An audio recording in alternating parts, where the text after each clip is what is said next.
All right, Indiana falls 81-76 to Purdue Friday night at Mackey Arena. I'm Jack Ankony with Indiana Hoosiers on SI, bringing you our post-game reaction video.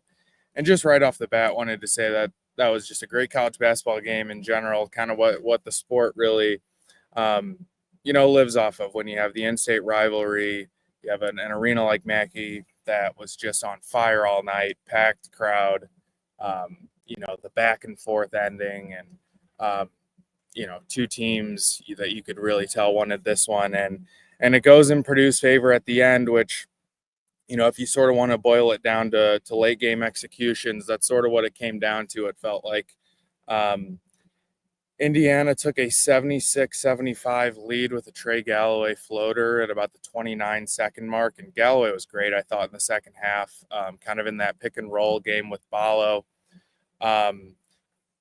But then after that, Indiana gave up a 15-foot kind of hook shot to Trey Kaufman-Renn. Really tough shot. I thought Ballo did a good job early in the possession, kind of pushing him out away from the block and making it a tough shot. And that's just when you got to tip your cap to Trey Kaufman-Renn for hitting that shot. And then Indiana off the inbounds pass. Miles Rice tried to take it coast to coast and sort of kind of looked like he lost the ball going up a little bit, or that it got blocked by Jakari Harris. I think Woodson said he wanted a foul called on it, but it sort of just falls short of the rim. I really didn't think it was a shot that Indiana wanted in that possession, just given the way that the pick and roll game with Galloway and Ballo had been working so well, and Mackenzie and Baca had been playing so well all game. It just felt like kind of a rushed shot a little bit, or one that Rice basically just drove a straight line from one end to the other and pulled up kind of in an in-between spot. Woodson said that he was trying to get Rice's attention to call a timeout, because Woodson can't call a timeout in a live ball situation. He would have the timeout before the ball was inbounded in a dead ball situation. In terms of time, but that was sort of the explanation after the game. Fletcher Lawyer then goes down and makes two free throws to put Purdue up 79-76 with three. And Trey Galloway is inbounding it. He sort of runs the baseline and throws it deep to Renew, and the ball kind of flies over Renew's head, and Purdue just catches it, and then Kaufman-Renn gets fouled, hits two free throws, and that's basically it. Woodson said after that, sort of what the design was to throw it to Renew and then pitch it back for a three that would have tied the game, which, in general, I'm not a huge fan of the kind of throw it deep plays. It seems like a lot of times they're really hard to execute the initial pass before you even get to a situation where you could pitch it back for a three. I thought Rice was sort of cutting across the free throw line or 3-point area. It looked like Galloway could have passed it to him. You have time for a couple dribbles and a long three. It still would have been a prayer, but the long pass just never really had a chance there. So this one is really tough to swallow for Indiana, I think, for a couple of reasons. First, in the big picture, drops their record to 14-8 overall, 5-6 in Big Ten play. They've lost 5 out of their last 6 games, but the last 2 have been especially heartbreaking for Indiana, I think, because, when you think of this game and then the Maryland game, it really came down to which team executed in the final seconds. And, on Sunday it was Maryland, and tonight it was Purdue. And, Braden Smith was talking after the game just about how Purdue's comfortable in these situations because they've been here, and they have a team that's played together a lot, and a veteran group. And, it's just been pretty glaring in the last 2 games that Indiana is just not at that point as a team. Whether it's getting too tense in late game situations and making mental errors, or if you want to critique the timeout decision or the play calls in general, it all sort of just boils down to Indiana falling short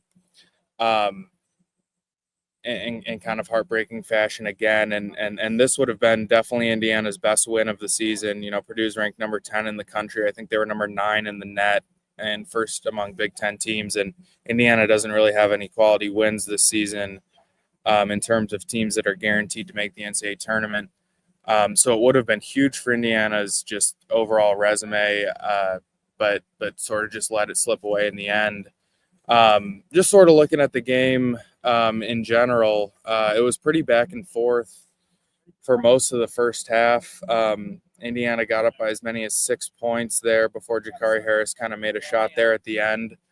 Indiana went into halftime leading 41-37. And then the second half really kind of started with kind of a worst case scenario for Indiana. Trey Kaufman-Renn scored 7 points quickly at the start of the second half. Renew and Ballo both picked up fouls to give them 3 each, which was just tough because, those are obviously 2 really important players for Indiana, and Renew only ended up playing, Indiana basically just went with the smaller lineup. Renew played 8 minutes only in this game, 3 points, 1 for 3 shooting. He fouled out. Ballo ended up fouling out too, I think, on that last play. Anthony Leal also fouled out on Lawyer's free throws. But kind of the main contributors tonight, Mackenzie Mbako had 25 points, 10 for 17 shooting. He was great. Trey Galloway had 15 points, which 13 of those came in the second half. Like I mentioned earlier, that pick and roll game with him and Ballo was really working well, whether it led to that kind of floater that Galloway really likes to get to, or a dish to Ballo, or a kick out to Mbako or Goody. Goody finished with 13 points, made 3 threes. And sort of in the second half, it was looking like Purdue was going to pull away after I mentioned Kaufman-Renn scored those 7 quick points. They took a 44-41 lead, and Mackey Arena was just deafening at that point. Like, that was by far the loudest I've heard it, I think, in the several games that I've covered here. Purdue ends up going up 58-51 at the 12:21 mark of the second half. That was their largest lead of the game. And at that point, it felt like Indiana was really on the ropes. Purdue's got the crowd behind them. They got all the momentum. Sort of a lot of things that were working in the first half had sort of gone stale. But then really in those last 11 minutes was when that Galloway, Ballo, and Mbako combination was really working well in Indiana. Rangers lead by as many as 6 points in the second half. They led 67-61 with 5:36. So if you want to look outside just the last few possessions and the failure of execution, you can say, well, Indiana led by 6 points with 5:36 to play. And the game obviously comes down to more than just a few plays. But Indiana was in position to win this one, which, you can look at it a few ways. It was probably, given the opponent and given the atmosphere, probably the best we've seen Indiana play this season. But equally disappointing is that they let it sort of slip away at the end. And it sort of raises just the questions of, how prepared they are for those late game situations, their mentality when they get in those situations, whether that's players or coach. It doesn't just fall on one person, I think. And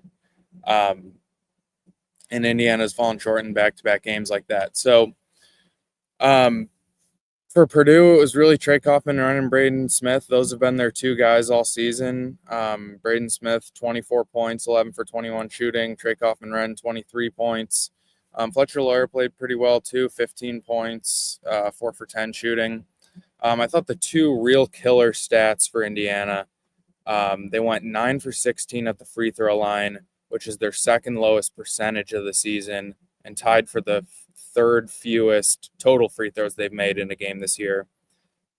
And they also committed 20 turnovers, which led to 26 Purdue points the other way. So if you want to look outside sort of just the late game failures, I thought those two stats were really glaring, and just sort of depicted. It's almost crazy looking at those stats and seeing that Indiana still had a chance to win this. I think if you would have told me that Indiana's going to shoot 56% from the line and turn the ball over 20 times, I might tell you that they lose this game by 15 points. So that's sort of a credit to the way they played in other respects to sort of stay in this one. But I think we'll leave it at that. Like I said, just another, really crushing loss for Indiana. Just given the fact that they were in a position to win and sort of let it slip away, and just got out executed and out coached in the final seconds. So Indiana falls to 14-8 overall, 5-6 in Big Ten play, and the road does not get any easier moving forward. Hoosiers play at Wisconsin on Tuesday, where they haven't won in something like 28 years, I think since like the late 90s. And then they come back to host Michigan and then go to Michigan State and then UCLA and Purdue. So, those are the teams that are sort of all at the top of the Big Ten. So Indiana has already now lost 5 of their last 6, and the road does not get any easier. It actually gets much more difficult going forward.